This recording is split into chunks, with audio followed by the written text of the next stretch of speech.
All right, folks, some breaking news. The Supreme Court has announced it is going to take up the Colorado decision to kick Donald Trump off of the ballot. This is the headline in the New York Times. The justices are going to determine whether Colorado's decision is an appropriate one. Guys, pull it up. So that's what's going on here. Of course, oral arguments will take place on February 8th. Maine has also made the determination to kick him off of the ballot. Huge decision. Let's talk about it with our panel. Matt Manning, civil rights attorney, joins us now out of Corpus Christi. Also, we have Killer Bethea, communication strategist out of D.C., Michael Imhotep, host African History Network show out of Detroit. Glad to have all three of y'all. Happy New Year. Matt, initially the court was like, all right, you know, the lower court got to hear it first. Now, after Maine's decision, they realized, yeah, kind of got to get off your butt. Here's the deal, though. He will remain on the March 5th Colorado ballot. But the question is, if they rule in favor of Colorado, then what happens to his name? At the end of the day, they were going to have to make this decision anyway. Okay. And frankly, what they should have announced in December was they were going to be hearing this in January. That's what they should have done. Yeah, I think you're right. I think they should have, taken it up with haste because it's such an important question.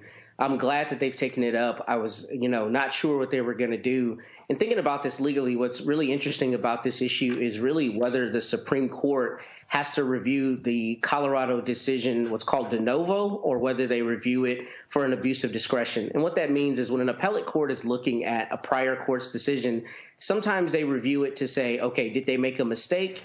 We're going to give full deference to their decision. And then other times they say, we're going to look at the issue anew, de novo, meaning we're going to take a new look at it. So the reason that analysis is important and that I've been really kind of interested in seeing how this plays out is because if they do it from an abuse of discretion standpoint, if they give that judge in Colorado discretion, then it's going to be problematic for the Trump team because presumably they're going to say that judge heard evidence and made an evidentiary ruling that he engaged in an insurrection. Therefore, we have no reason to think that she did not apply the law correctly or that her evaluation of the evidence was incorrect, things in that vein. However, if they look at it anew, then they'll be looking presumably just at the constitutional question.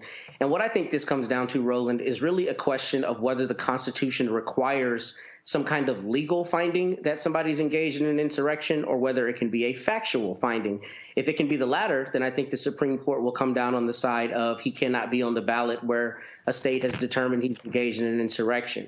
If the Supreme Court construes it as saying there has to be a conviction or some kind of legal finding, then I think they will be ruling for Mr. Trump. And, I don't have any illusions to 6-3 conservative court, but that's how I see the legal issues in this. And that's what I think they'll be taking up when they're evaluating this case.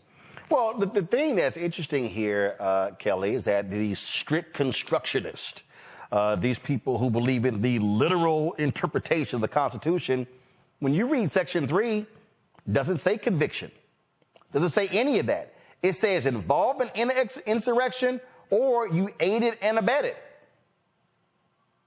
And not only that, it's these same people who are so gung-ho on states' rights, but when the state doesn't do what they want them to do on a national level, all of a sudden we got a problem.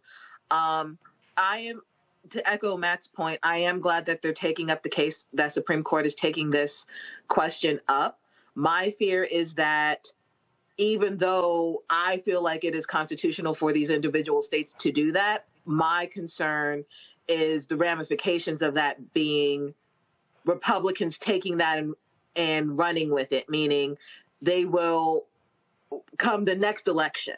Hypothetically speaking, the Democrats have a candidate that the Republicans don't want on the ballot, and they will use this case, whichever way the Supreme Court rules on it, and use that case law, whatever it may be, to their advantage to take a Democrat off the ballot unnecessarily so. And we do have precedent for Republicans taking good law and twisting it into something that becomes corrupt.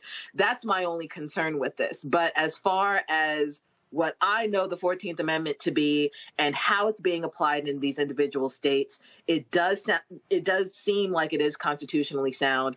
Again, my concern is how it is going to be applied in the future when it is in corrupt hands. Well, I mean, here's the thing, Michael. Go to my iPad. I mean, this is the 14th Amendment.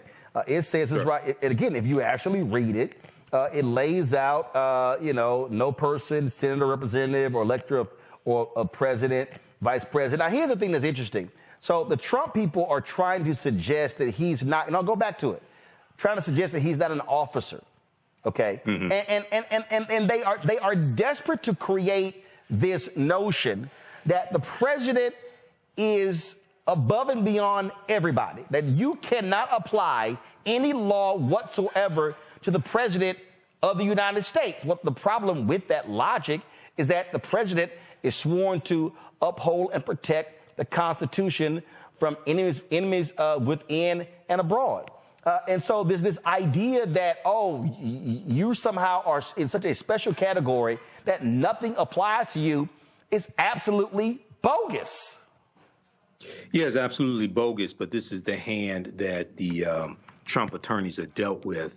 And this is this puts the 6-3 conservative majority Supreme Court in a quandary. And this is laid out in the piece from the Atlantic.com that Adam Sewell wrote called "The Colorado Ruling Calls the Originalist Bluff." The Colorado ruling calls the originalist bluff. Now, to go to the original text or go to the intent, as you stated before, it does not say that you have to be convicted of being participating in an insurrection, okay, or anything like that. But if we look at correspondence from 1866 between two of the U.S. senators that helped to write the 14th Amendment, and I can't take credit for this. Alex Wagner revealed this on her show on MSNBC. It was a correspondence between Senator Reverdy Johnson and Senator Lord Morrill. And Senator Reverdy Johnson was asking, why doesn't it explicitly say bar the president or vice president? And Senator Lord Morrill said that he said, let me call to the senator's attention to the phrase any.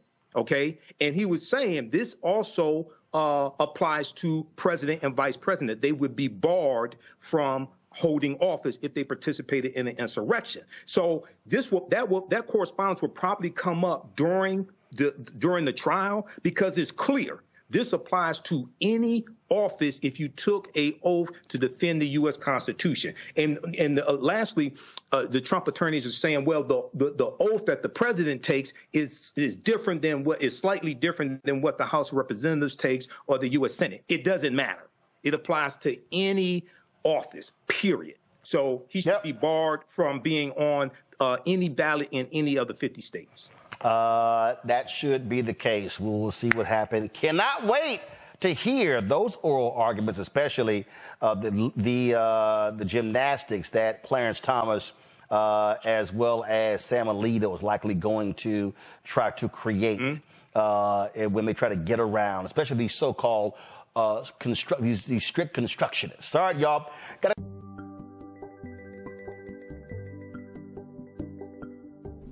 Hotep, everybody. This is Michael Imhotep from the African History Network. Our Kwanzaa online history course bundle pack is on sale right now.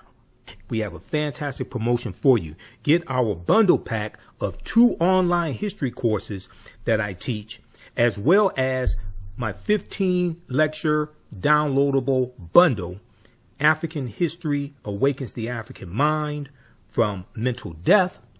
These are both from me, Michael Imhotep. They're on sale right now for only $100. That's 76% off.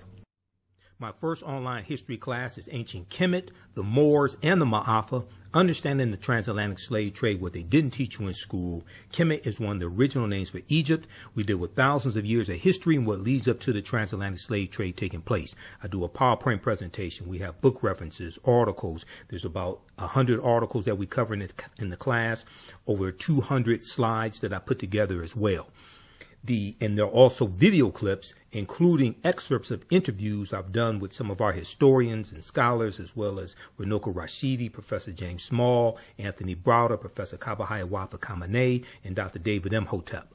In the second class that I teach, it's called Black Resistance Movements from the Haitian Revolution, the U.S. Civil War, Civil Rights Movement, and Black Power Movement, 1800 to 1968. And we dig in deep and look at history chronologically from 1800 to 1968 and look at what leads to the Civil War taking place. We study the Jim Crow era, the Reconstruction era, 1865 to 1877, World War I, World War II, Civil Rights Movement, Black Power Movement, and the Great Migration, 1915 and 1970, to understand what happened to us after slavery ended, what were the laws and policies put in place to put us where we are today, to understand where we need to go from here. I created both of these classes, created the curriculum, chose the content as well. This sale ends Sunday, January 7th, 2024.